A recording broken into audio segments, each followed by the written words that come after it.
Hello everyone, my self doctor Javed Ahmed. हम लोग पढ़ रहे हैं chemistry. No copy, no pen, only brain. हालांकि एक वर्ड और इसमें मैंने जोड़ा था, no formula, no copy, no pen, only brain. No formula. देखिए, मोलारिटी डिस्कस कर रहे थे और मोलारिटी को मैंने डिफाइन किया था 1 लीटर सॉल्यूशन में कितना मोल सॉल्यूट है। आज नॉर्मलिटी को सेम बेसिस पर डिफाइन करेंगे। नॉर्मलिटी में बस फर्क ये होगा कि नंबर ऑफ मोल्स नहीं बोलेंगे, नंबर ऑफ ग्राम इक्विवेलेंट या नंबर ऑफ इक्विवेलेंट बोलेंगे। और नंबर ऑफ ग्राम इक्विवेलेंट निकालना आप जानते हैं। तो 1 लीटर सॉल्यूशन में सॉल्यूट का कितना ग्राम इक्विवेलेंट है वही कहलाएगा उसका नॉर्मलिटी। जैसे एक क्वेश्चन देखिए, क्वेश्चन है कि एक सॉल्यूशन है 4% वेट बाय वॉल्यूम या mass by volume NaOH solution है। 4% weight by volume NaOH solution है, तो इसका नॉर्मलिटी क्या होगा, यही क्वेश्चन है। देखिए, वेट बाय वॉल्यूम का मतलब 100 ml में ये 4 ग्राम है। मैं क्लियर कर दूं कि 4% W/V, नीचे वॉल्यूम और ऊपर वेट रखना है, तो इसका मतलब हो गया कि 4 ग्राम NaOH है कितना ml में, 100 ml में। ये वेट और ये वॉल्यूम, तो 100 ml में 4 ग्राम है, तो 4 ग्राम NaOH कितना इक्विवेलेंट होगा। तो देखिए, number of gram equivalent of NaOH, तो कितना ग्राम है 4, इक्विवेलेंट वेट कितना होता है 40, तो दिस इज 0.1।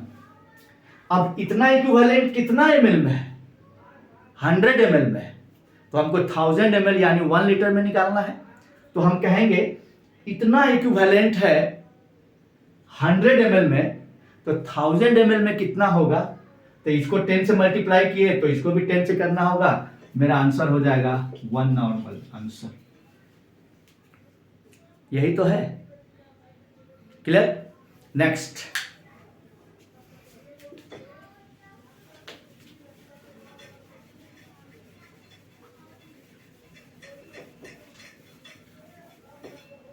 देखिए, NaOH 2 सॉल्यूशन है। NaOH एक सॉल्यूशन है जो 0.45 नॉर्मल है, और एक दूसरा NaOH सॉल्यूशन है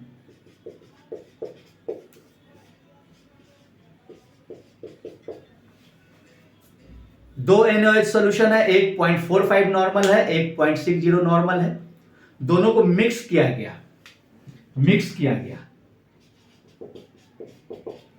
लेकिन किस रेशियो में, 2:1 वॉल्यूम रेशियो।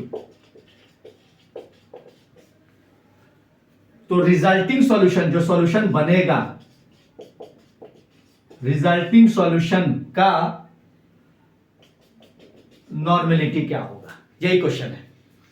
2 सॉल्यूशन है NaOH का, एक है 0.45 नॉर्मल, एक है 0.60 नॉर्मल। दोनों को मिक्स किया गया किस वॉल्यूम में, 2:1 के वॉल्यूम रेशियो में। तो जो नया मिक्सचर, जो नया सॉल्यूशन बनेगा, उसका नॉर्मलिटी निकालना है। तो नॉर्मलिटी है क्या, 1 लीटर सॉल्यूशन में कितना इक्विवेलेंट, यही तो नॉर्मलिटी है। देखिए, बिना फॉर्मूला के हम लोग सीख रहे हैं सॉल्व करना, कॉमन सेंस से। तो हमको इक्विवेलेंट ही तो निकालना है 1 लीटर में। दोनों सेम चीज है, तो दोनों के इक्विवेलेंट को ऐड करेंगे। यहां देखिए, 0.45 नॉर्मल, 0.45 नॉर्मल, ये 0.60, वॉल्यूम रेशियो 2:1। चलो मान लेते हैं 2:1 में, तो इसको 2 लीटर मान लिया, इसको क्या मान लिया 1 लीटर। 2:1 का वॉल्यूम हो गया। तो 0.45 नॉर्मल का मतलब हो गया कि 1 लीटर में कितना इक्विवेलेंट है, 0.45।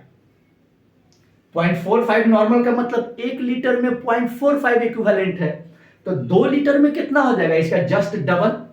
तो 2 लीटर में टोटल कितना इक्विवेलेंट हो गया, तो इसका जस्ट डबल, तो दिस इज 0.90 इक्विवेलेंट हो गया। इक्विवेलेंट। अब यहां आ जाइए, यहां तो एक ही लीटर में देखिए 0.60 नॉर्मल का मतलब 1 लीटर में 0.60 इक्विवेलेंट, और 1 लीटर दिया हुआ भी है, तो इसका इक्विवेलेंट हो गया कितना 0.60 इक्विवेलेंट। दोनों को ऐड कर दीजिए, टोटल इक्विवेलेंट कितना हो गया, टोटल इक्विवेलेंट तब 0.90 और प्लस 0.60 1.5, इतना इक्विवेलेंट आया। अब एक बात बताओ, 2 लीटर ये है, 1 लीटर ये है, टोटल कितना लीटर 3 लीटर, तो इतना इक्विवेलेंट कितना लीटर में है, इतना इक्विवेलेंट कितना लीटर में है 3 लीटर में, तो हमको 1 लीटर में निकालना है ना, तो हम कहेंगे कि 3 लीटर में 0.2, हम कहेंगे 3 लीटर में 1.5 इक्विवेलेंट, तो 1 लीटर में 1.5/3, दिस इज 0.5 नॉर्मल आंसर। देखिए समझाने के लिए इतना लिख रहा हूं मैं, बिना लिखे हुए, बिना इसके इस्तेमाल के भी सॉल्व कर सकते हैं। कैसे, हम कहेंगे कि अच्छा 2:1 के रेशियो में है, तो इसको मान लिया 2 लीटर, इसको मान लिया 1 लीटर, हो गया 2:1 रेशियो। अब इतना इक्विवेलेंट है 1 लीटर में, तो 2 लीटर में इसका जस्ट डबल, और ये इतना इक्विवेलेंट है 1 लीटर में, और 1 ही लीटर है भी, तो ये इतना इक्विवेलेंट हो गया, दोनों सेम चीज है, दोनों का इक्विवेलेंट ऐड कर देंगे, ये आएगा। तो अब टोटल सॉल्यूशन का कितना लीटर है 3 लीटर, 2 लीटर ये, 1 लीटर ये, 3 लीटर, तो 3 लीटर में इतना इक्विवेलेंट है, तो 1 लीटर में कितना होगा, काम खत्म। कहां फॉर्मूला है, कोई फॉर्मूला है, ठीक है। नेक्स्ट देखिए, नेक्स्ट क्वेश्चन है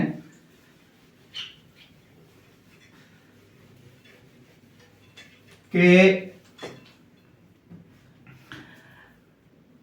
3 सॉल्यूशन दिया हुआ है। पहला है 1 molar H3PO2 hypophosphorous acid, 1 molar H3PO3 phosphorous acid, 1 molar H3PO4 phosphoric acid. तो कह रहा है कि किसका नॉर्मेलिटी सबसे ज्यादा है, हाईएस्ट नॉर्मेलिटी किसका है। तो आप एक रिलेशन जानते होंगे कि मोलारिटी को नंबर ऑफ बेसिसिटी से मल्टीप्लाई कर देते हैं, नहीं, n = होता है n × m, जहां n है नंबर एसिड है तो नंबर ऑफ बेसिसिटी, तो ये एक ही H प्लस देता है तो इसका बेसिसिटी हो गया 1, ये 2H प्लस देगा तो इसका बेसिसिटी हो गया 2, ये 3H प्लस देगा इसका बेसिसिटी हो गया 3।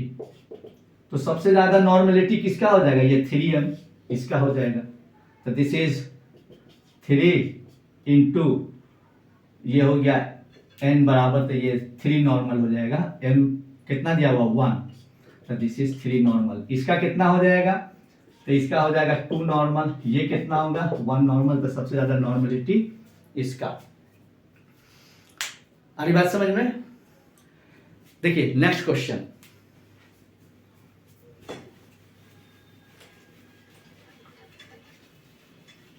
अगला है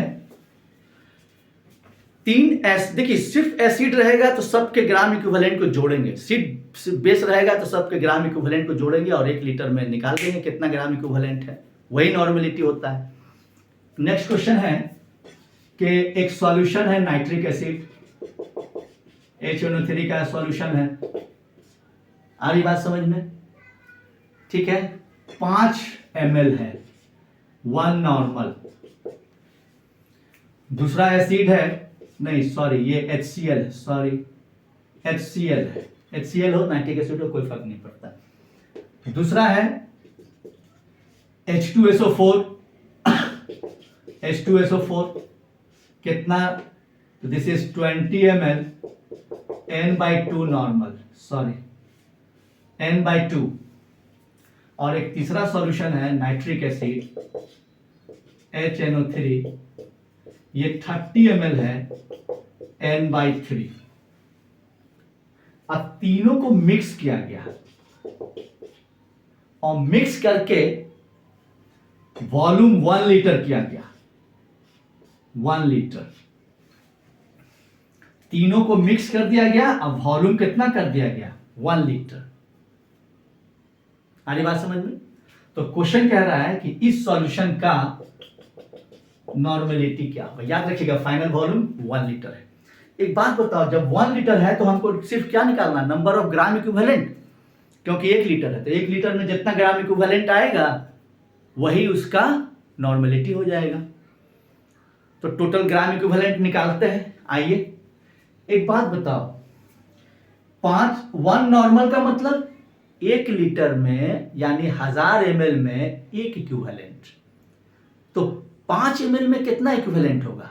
तो हम क्या कहेंगे, 1000 ml में 1 इक्विवेलेंट, तो 1 में कितना, ये तो सबको जानता है, इतना में इतना तो इतना में कितना, तो 5 ml में कितना हो जाएगा 1/1000 इंटू 5, दिस इज 0.005 इक्विवेलेंट। कहां फॉर्मूला है? दूसरा आ जाइए, इसमें कितना इक्विवेलेंट होगा, तो n/2 का मतलब कितना हो गया 0.5 नॉर्मल, तो 0.5 नॉर्मल है 1000 ml में, तो 20 में कितना होगा? तो इसके लिए करेंगे कि 1000 ml में 0.5 नॉर्मल, इसलिए 1 में 0.5/1000, इसलिए क्वेश्चन में कितना है 20 में, तो 20 में 20 से मल्टीप्लाई कर देंगे। आ रही बात समझ में? ये आपको आ जाएगा 0.01 नॉर्मल, ये आएगा 5 दूना 10, 0 0 कट जाएगा, दिस इज 0.1 नॉर्मल। इसका भी निकालेंगे, सॉरी इतना इक्विवेलेंट आएगा। इसमें देखिए 30 ml n/3, तो हम कहेंगे कि 1/3 इक्विवेलेंट है 1000 ml में। तो देखिए इसके लिए करेंगे कि 1000 ml में 1/3 इक्विवेलेंट है, इसलिए 1 में 1/3 इंटू 1000, इसलिए कितना में 30 ml में, तो 30 से इसको मल्टीप्लाई कर देंगे। आ रही बात समझ में? 3 3 कट जाएगा, ये भी आएगा 0.01 इक्विवेलेंट, ये भी आया। तो टोटल इक्विवेलेंट कितना आया? तो टोटल इक्विवेलेंट में देखिए, टोटल इक्विवेलेंट बराबर यहां है 0.005, आइए 0.01 प्लस 0.01 टोटल ऐड कीजिएगा तो 0.025 इतना इक्विवेलेंट। और इतना इक्विवेलेंट कितना लीटर में? इतना इक्विवेलेंट कितना लीटर में? 1 लीटर में। तो यही ना इसका नॉर्मेलिटी हो गया, यानी यही नॉर्मेलिटी हो गया। नॉर्मेलिटी का आंसर हो गया आपको n बराबर 0.025, इसी को ऑप्शन में दिया रहेगा n/40, इसको सॉल्व कीजिएगा तो n/40 आएगा। इतना भी हो सकता है, n/40 भी हो सकता है। ठीक है, अभी तक हम लोग एसिड बेस का मिक्सचर नहीं देखे, सिर्फ एसिड या सिर्फ बेस का क्वेश्चन नॉर्मेलिटी निकाल रहे थे। एसिड में बेस मिला दे या बेस में एसिड मिला दे या दो सॉल्यूशन मिला दे जो रिएक्शन कर सकता है, तब रिजल्टिंग सॉल्यूशन का नॉर्मेलिटी कैसे निकालेंगे? तो एक लॉ है, लॉ ऑफ केमिकल इक्विवेलेंस। देखिए एक लॉ है जिसको हम कहते हैं लॉ ऑफ केमिकल इक्विवेलेंस।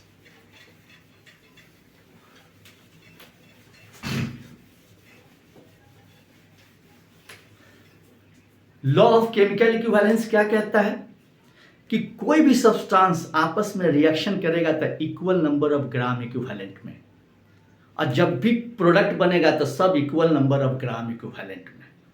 जैसे A + B + C बना D + E + F, तो सब इक्वल ग्राम इक्विवेलेंट में रिएक्शन करेगा। अगर ये 2 ग्राम इक्विवेलेंट में रिएक्शन करता है तो ये भी 2, ये भी 2, ये बनेगा भी 2, ये भी 2 इक्विवेलेंट, ये भी 2 इक्विवेलेंट। यही है law of chemical equivalence. Acid और बेस का रिएक्शन देखेंगे तो दोनों बराबर ग्राम इक्विवेलेंट में रिएक्शन करेगा। आ रही बात समझ में? तो substances react with each other in equal number of gram equivalent and forms equal number of gram equivalent of each product। तो आइए इस पे क्वेश्चन देखते हैं।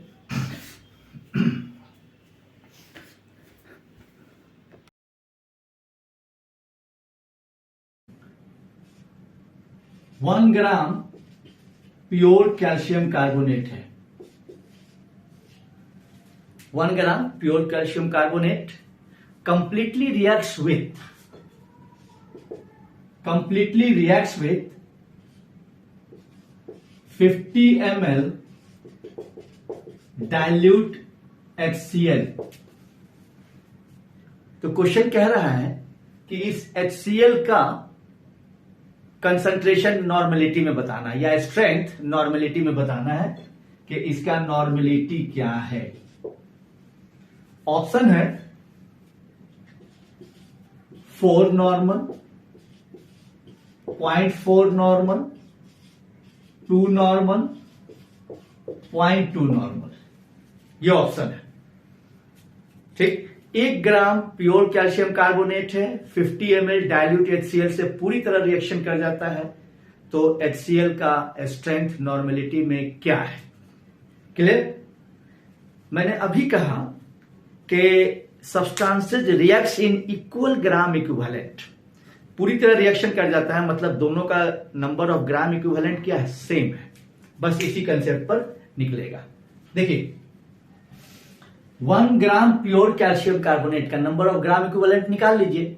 जितना ग्राम इक्विवेलेंट उसका होगा उतना ही ग्राम इक्विवेलेंट इसका भी होगा, काम खत्म। तो यहां देखिए कैल्शियम कार्बोनेट का मोलर मास होता है 100, तो इक्विवेलेंट मास, इक्विवेलेंट वेट कितना होगा 50, आप जानते हैं। तो नंबर ऑफ ग्राम इक्विवेलेंट इसका 1 ग्राम है, number of gram equivalent of CaCO3 1 by क्या 50, इतना ही ग्राम इक्विवेलेंट ये भी है। आ रही बात समझ में? सेम, तो दोनों का नंबर ऑफ ग्राम इक्विवेलेंट क्या है, सेम है। आ रही बात समझ में? तो देखिए इसका नॉर्मेलिटी कैसे निकालेंगे। तो कितना, इतना ही इक्विवेलेंट 50 ml में है, तो नॉर्मेलिटी के लिए कितना में 1000 ml में निकालते हैं। इतना का मतलब हो गया 0.02, ये मतलब हुआ। तो क्या हम कह सकते हैं कि इतना इक्विवेलेंट है 50 ml में, तो 50 ml में 0.02 इक्विवेलेंट है, तो नॉर्मेलिटी 1000 ml में, तो पहले 1 में निकालते हैं, 0.02 बाई क्या 50, अब कितना में 1000 में, तो 1000 से मल्टीप्लाई कर देते हैं। आ रही बात समझ में? तो ये आपको कट जाएगा 20 आ जाएगा, 20 से 2 दूना 4, तो देखिए 4 नॉर्मल आएगा, 4 नॉर्मल, दिस इज 4 नॉर्मल। ये आएगा 20, एक शून्य जाएगा, 0.2 आएगा। अच्छा एक मिनट, 20 दूना 40 बटा 100, 0.4 आएगा, सॉरी 4 नहीं आएगा, 0.4 नॉर्मल आएगा। इसको सॉल्व कीजिएगा, 0.4 नॉर्मल आएगा। आई बात समझ में? Substances always react in equal number of gram equivalent. Next question कहां गया? यस, देखिए नेक्स्ट, यहां पर कैल्शियम कार्बोनेट प्योर फॉर्म में लिया गया। अब एक क्वेश्चन बना रहे हैं जिसमें कैल्शियम कार्बोनेट प्योर फॉर्म में नहीं है, इम्प्योर है। कैल्शियम कार्बोनेट इम्प्योर है। इम्प्योर का मतलब कि क्वेश्चन कह रहा है कि 2 ग्राम लाइम स्टोन है, लाइम स्टोन, लाइम स्टोन में CaCO3 है प्लस इम्प्योरिटी है, इम्प्योरिटीज है, लेकिन 2 ही ग्राम है। ठीक, अब ये लाइम स्टोन रिएक्ट करता है किसके साथ? तो 100 ml N/2 NaOH के साथ, सॉरी HCl के साथ, HCl सॉल्यूशन के साथ रिएक्ट करता है। ठीक, उस रिएक्शन करने के बाद जो रिजल्टेंट सॉल्यूशन बनता है वो फर्दर रिएक्ट करता है। इससे रिएक्ट किया, फिर ये जो रिएक्शन करने के बाद जो सॉल्यूशन बना ये फर्दर फिर रिएक्शन कर जाता है 60 ml n/2 n/2 NaOH solution. इसका क्या मतलब हुआ कि ये पूरा रिएक्शन नहीं किया इसके साथ, ये थोड़ा बच गया, सॉल्यूशन एसिडिक रहा तब ना बेस के साथ फिर रिएक्शन कर रहा है। अब रिएक्शन कंप्लीटली न्यूट्रलाइज हो गया, न्यूट्रलाइजेशन पॉइंट आ गया, मतलब पूरी तरह से सब रिएक्शन कर गया। तो क्वेश्चन कह रहा है कि इसका परसेंटेज प्योरिटी बताइए क्या है, इसका परसेंटेज प्योरिटी लाइमस्टोन का। और ऑप्शन दिया हुआ है ए में 25%, 75%, 50%, 100%, ये ऑप्शन है, दीज आर ऑप्शंस। ओके, इसमें जितना प्योर है उतना ही ना इससे रिएक्शन किया होगा। एक बात बताओ, ये एसिडिक नेचर का है और ये इसके साथ भी रिएक्शन किया है और इसके साथ भी रिएक्शन किया है, तो इसका नंबर ऑफ ग्राम इक्विवेलेंट इसके और प्लस इसके ग्राम इक्विवेलेंट के बराबर होगा। ये न्यूट्रलाइज करेगा इसको। एक बात बताओ, ये भी 100 ml, ये 100 ml n/2, ये 60 ml n/2, एसिड बेस एक दूसरे को न्यूट्रलाइज करेगा, तो इसका नॉर्मेलिटी सेम है, तो इसका मतलब इसका 60 ml इसके 60 ml को क्या कर देगा, न्यूट्रलाइज कर देगा। नहीं, तो इसका 60 ml इसके 60 ml को ही न्यूट्रलाइज करेगा, नॉर्मेलिटी सेम है। तो ये कितना बचा, ये कितना बचा 40 ml n/2 HCl, और एक्चुअली यही रिएक्शन किया है 2 ग्राम इम्प्योर लाइमस्टोन के साथ। ये रिएक्शन किया है 2 ग्राम इम्प्योर लाइमस्टोन के साथ। तो पता करना है कि इसका परसेंटेज प्योरिटी क्या है, तो आप पता कर लेते हैं। दोनों का नंबर ऑफ ग्राम इक्विवेलेंट क्या होगा, सेम, क्योंकि दोनों एक दूसरे से रिएक्शन कर रहा है, तो इसका नंबर ऑफ ग्राम इक्विवेलेंट तो निकाल ही सकते हैं। n/2 का मतलब कितना नॉर्मल, 0.5 नॉर्मल। एक बात बताओ, 0.5 नॉर्मल का मतलब 1 लीटर में 0.5 इक्विवेलेंट, यानी 1000 ml में 0.5 इक्विवेलेंट। तो क्या 40 ml में कितना होगा, नहीं निकल जाएगा। तो क्या करेंगे कि 1000 ml में 0.5 इक्विवेलेंट, तो एक में 0.5/1000, इसलिए कितना ml है 40, तो 40 में कितना था, 40 से मल्टीप्लाई कर दीजिएगा। आई बात समझ में। तो ये 20 आ जाएगा, 20/1000, तो दिस इज, ये आपको आ जाएगा 0.02। इतना आ गया आपको इक्विवेलेंट आया, इतना इक्विवेलेंट आ गया क्या, CaCO3। और इतना इक्विवेलेंट CaCO3, चूंकि यहां मास है तो मास में चेंज करना होगा। और कैल्शियम कार्बोनेट एक इक्विवेलेंट कितना होता है, 50 ग्राम। तो 0.02 इक्विवेलेंट कितना होगा, तो 0.02 से क्या करेंगे, इसको मल्टीप्लाई कर दीजिए, 0.02 इंटू क्या, 51 आ गया। अब 1 ग्राम, अब देखिए 2 ग्राम में 1 ही ग्राम है, तो 50% प्योर है। मेरा आंसर हो गया 50%।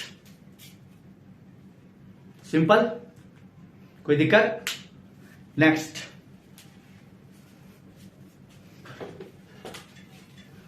देखिए हम लोग सॉल्व कर रहे हैं, no formula, no copy, no pen, only brain.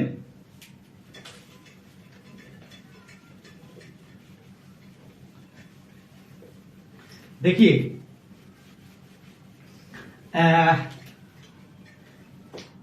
एक और क्वेश्चन है, पोटाशियम कार्बोनेट और पोटाशियम क्लोराइड का मिक्सचर है और वो भी 2 ग्राम है। देखिए 2 ग्राम में 2 चीज है, K2CO3 और KCl, और इस मिक्सचर को रिएक्शन कराया जाता है किसके साथ, तो 100 ml n/10 HCl सॉल्यूशन के साथ। तो क्वेश्चन कह रहा है कि पोटाशियम कार्बोनेट कितना परसेंट है, पोटाशियम कार्बोनेट कितना परसेंट है। एक कॉमन सेंस है, देखिए ये KCl HCl से रिएक्शन नहीं करता है, ये HCl इसके साथ रिएक्शन करेगा क्योंकि ये बेसिक नेचर का है, एसिड और बेस का रिएक्शन होगा। एसिड और सॉल्ट ये न्यूट्रल सॉल्ट है, लेकिन ये बेसिक सॉल्ट है। तो न्यूट्रल सॉल्ट का एसिड के साथ कोई रिएक्शन नहीं होगा, लेकिन एसिड के साथ ये बेसिक सॉल्ट का यानी बेसिक नेचर है तो इसका रिएक्शन होगा। तो रिएक्शन ये नहीं करेगा, रिएक्शन ये करेगा, और ये दोनों मिलाकर 2 ग्राम है, 2 ग्राम है। और कितना रिएक्शन करता है, तो ये रिएक्शन करता है। तो इसका जितना ग्राम इक्विवेलेंट होगा उतना ही ग्राम इक्विवेलेंट इसका होगा, काम खत्म। इतना सिंपल है। Number of gram equivalent must be same for complete reaction और कंप्लीट न्यूट्रलाइजेशन। क्लियर? लिसन, ये n/10 का मतलब 0.1 नॉर्मल, तो 0.1 नॉर्मल का मतलब 1000 ml में 0.1 है इक्विवेलेंट। तो 1000 ml में 0.1 इक्विवेलेंट है, तो 100 में कितना हो जाएगा, 0.01। तो 100 में हो जाएगा आपको 0.01 इक्विवेलेंट। क्लियर हो गया कि HCl इतना इक्विवेलेंट है, इसका मतलब ये भी इतना ही इक्विवेलेंट है। और इतना इक्विवेलेंट है, इसका मास निकाल लीजिए। देखिए K2CO3 इसका 60, और ये 80 में से 2 घटा दीजिए 78, तो दिस इज 8 7 6 13 138। इतना ग्राम मोलर मास आया, लेकिन यहां पर 2 पोटाशियम आयन है, तो 2 से डिवाइड कीजिएगा तो ये इक्विवेलेंट मास आ जाएगा आपको 2 6 12, ये आपका इक्विवेलेंट मास आया, इक्विवेलेंट मास। तो नंबर ऑफ ग्राम इक्विवेलेंट इतना निकला है, इक्विवेलेंट मास इतना है, तो टोटल मास कितना हो गया, तो 0.01 इंटू 69 यही आएगा। तो ये आपको आ गया, दिस इज 0.69 ग्राम।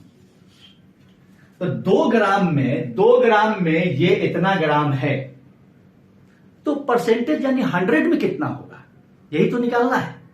यहां देखिए, हम कहेंगे कि 2 ग्राम में ये कितना है, K2CO3 0.69 ग्राम है, तो 1 में कितना होगा 0.69/2, तो परसेंटेज 100 में 0.69/2 इंटू 100,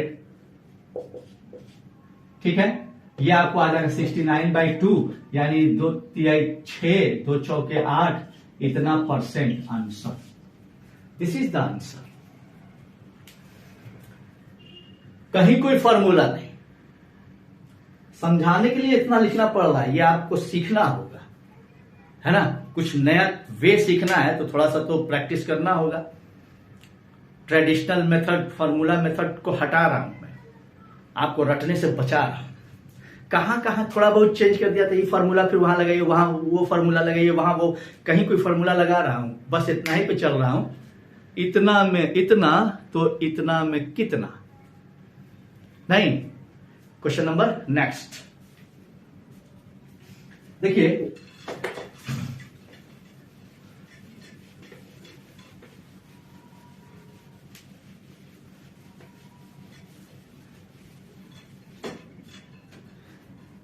$90 ग्राम एक एसिड है। क्वेश्चन कह रहा है 90 ग्राम एक एसिड है, इसका मोलर मास दिया हुआ है 90, मोलर मास 90 है, 90 ग्राम पर मोल। आ रही बात समझ में? अब ये एसिड देखिए पूरी तरह से रिएक्शन कर जाता है 40 ml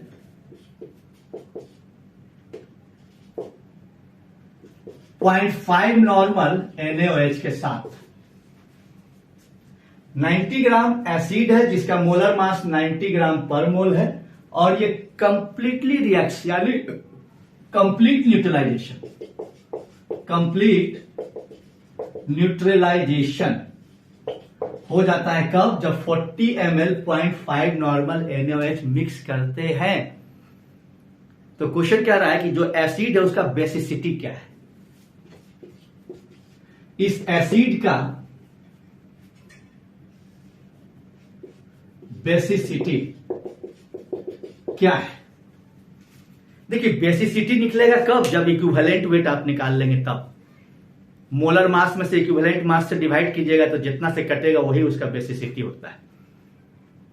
तो इसका मतलब कि हमको इक्विवेलेंट मास निकालना है, और इक्विवेलेंट मास निकालने के लिए आपको नंबर ऑफ ग्राम इक्विवेलेंट या नंबर ऑफ इक्विवेलेंट पहले निकालना होगा। ऑप्शन दे दे रहा हूं, ऑप्शन है 1 2 3 4। चलिए आइए, कंसेप्ट वही है, law of chemical equivalence. Equal number of gram equivalents reacts with each other for complete reaction और कंप्लीट न्यूट्रलाइजेशन। लुक एट, इसका टोटल कितना इक्विवेलेंट है तो निकाल लीजिए। 0.5 नॉर्मल का मतलब कि 1000 मिलीलीटर सॉल्यूशन में 0.5 इक्विवेलेंट है। आ जाइए, 1000 ml में 0.5 इक्विवेलेंट, तो 1 में 0.5 बाई 1000 तो कितना है 40 में 0.5 बाई 1000 इंटू 40, यही आ गया। ठीक है, कट गया 5 चौके 20, 2 बटा 100.02, इतना आ गया इक्विवेलेंट।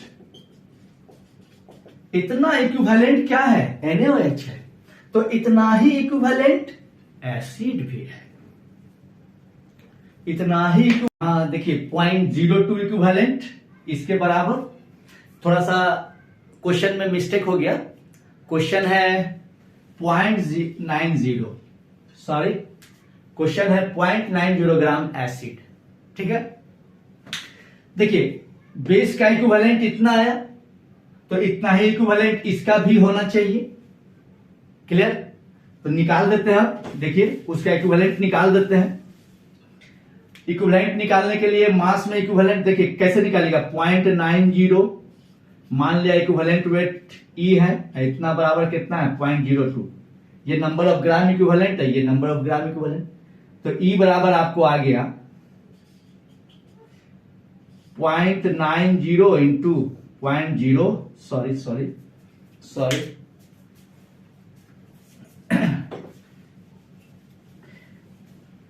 तो E बराबर आ गया आपको 0.90 बाई 0.02, ये आपको आ गया 45। अब एक बात बताओ, इक्विवेलेंट वेट 45 और मॉलिक्यूलर वेट या मोलर मास 90, तो 90 बाई 45 करोगे तो बेसिसिटी कितना आया, 2 आया। आई बात समझ में? इक्विवेलेंट वेट से मोलर मास में जो डिवाइड देंगे वही तो बेसिसिटी होगा, वही बेस के लिए एसिडिटी हो जाएगा, है ना। तो आपका आंसर आ गया 2, दिस इज बेसिसिटी 2 आंसर, यानी ये ठीक है। तो आज के लिए हम लोग इतना ही रखेंगे। वीडियो अच्छा लगा लाइक कीजिए, शेयर कीजिए, सब्सक्राइब कीजिए। Thank you very much.